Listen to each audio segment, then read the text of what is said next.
નમસ્કાર, world media ન્યૂઝમાં આપનું સ્વાગત છે। હું છું સફી શેખ। જોઈએ આજના નવા સમાચારો। અંકલેશ્વરના 3 રસ્તા શાકભાજી માર્કેટ વિસ્તારમાં લાંબા સમયથી સર્જાતી ટ્રાફિક સમસ્યાના કાયમી ઉકેલ માટે નગરપાલિકા દ્વારા દબાણ દૂર કરવાની કાર્યવાહી હાથ ધરવામાં આવી હતી।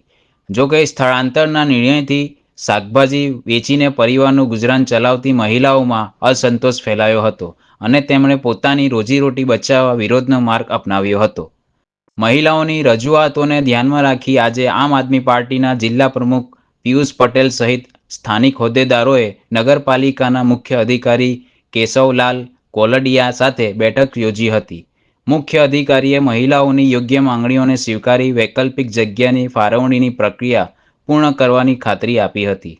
ઉલ્લેખનીય છે કે ગત દિવસે નગરપાલિકા કચેરી ખાતે મહિલાઓના વિરોધ દરમિયાન રાજકીય ગરમાગરમી અને હોબાળાના દ્રશ્યો સર્જાયા હતા, પરંતુ આજે શાંતિપૂર્ણ વાતાવરણમાં સમગ્ર મામલાનો ઉકેલ આવી જતા શાકભાજી વેચતી મહિલાઓ અને તેમના પરિવારોને મોટી રાહત